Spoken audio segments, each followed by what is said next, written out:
And we are back with Richard Reviews. Today we are reviewing a book for richardreviews.com/GriffinChestnut here on YouTube.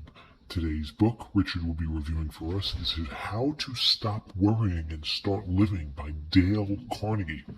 This is your official self-help book, probably one of the earliest to ever come out. And Richard was able to obtain this from a private seller known as On Johnson himself. On Johnson being a Yukon Valley native from the Canadian region. And he copied this at a premium price. Quality standard. Dale Carnegie, being the author of a lot of self-help books throughout the early 1960s and 70s. So, God given his grace to Mr. Dan Carnegie, and Richard is here with us to review this piece. This piece is old and battered, as you can tell. The cover, almost ecliptic, the cover. From brimwall to brimwall, from notion to notion, nip to nip, north to south, nipple to nipple. Okay? There is almost a sheath ripped off, which takes apart the whole title cover. It's hard to tell. This used to be a picture of Mr. Dale Carnegie himself, completely revamped. Okay, so these are problems that just come with old age. This is another one of the oldest pieces that Richard has in his collection. Unfortunately, time was not on this piece's side, okay? And if you try to put the pieces together, the final building blocks, making sense of social evolutionary contemporary theory, the third block here is ultimately you can look at animals the way you want. You can look at non-relatives the way you want. You can look at competition.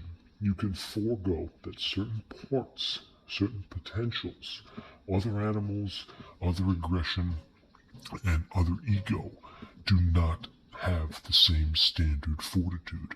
This cannot be explained enough. Damage to point A means damage to point B. This is what Dale Carnegie was trying to get across in this piece. This is one of the world's earliest self-help pieces in the stature, and Richard is none the wiser to obtain a copy of this at such a high altitude of magnesium.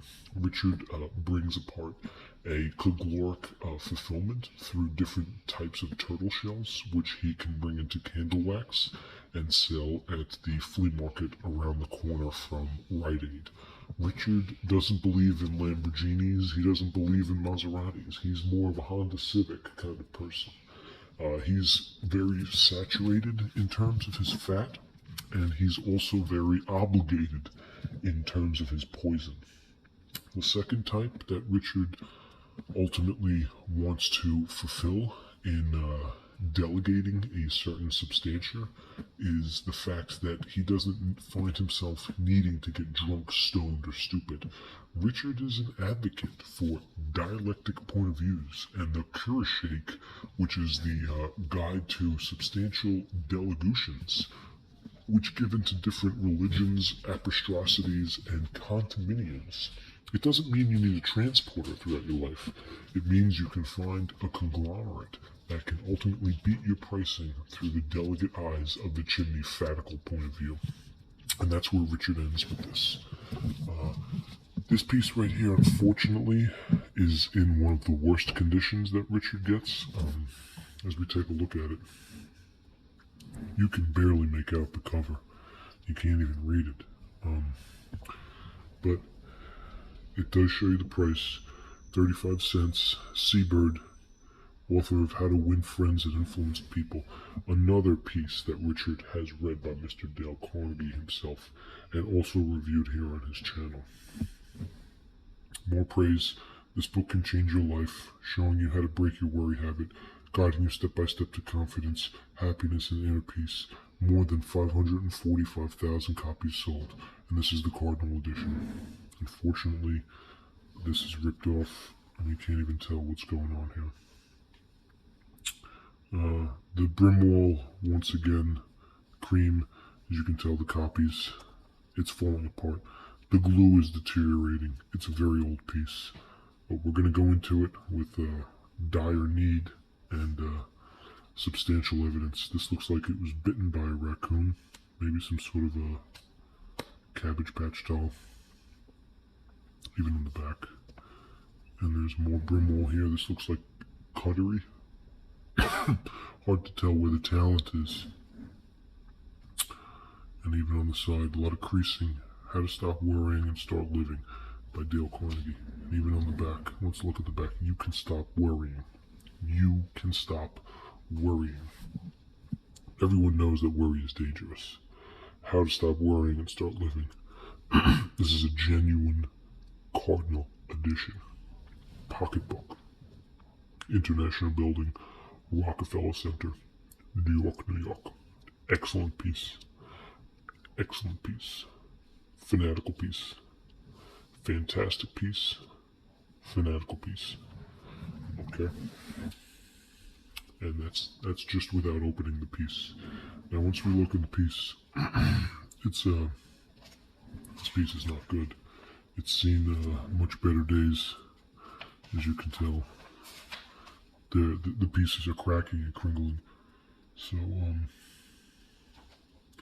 we're gonna get to it. Yeah, this piece is completely just fallen out. This is how rare and edition-wise this piece is. So we don't want to damage anything that Richard has given us. So we'll put this back where it is. Oh, and this too, apparently. Oh, Jesus. Oh, damn Darley. Damn Darley, this is not looking good for this one. Fellas, let's contemplate the circumstances. We're gonna have to call in the nines on this one. This piece is really falling apart. We have a secret emblem in here. A new idea in smoking. Filter cigarettes. Alright, Richard may have left that in there for some reason, so we'll leave that in there again. And this just goes to show you how delicate these pieces become over time. You really do need to use a humidifier when storing these pieces. Chapter 21. Do this and criticism can't hurt you. So this piece really does show you how to conglomerate your winning style. Yeah. What must one know to be happily married? This is bringing in the storefront right here. This piece is so badly aged and damaged that we really can't even get into it too much, unfortunately. Richard is aware of this, and he was brought to the delegates' attention through as different stylistic versions, the reciprocal ultratism. So that's Richard's review here on How to Stop Worrying and Start Living on richardreviews.com.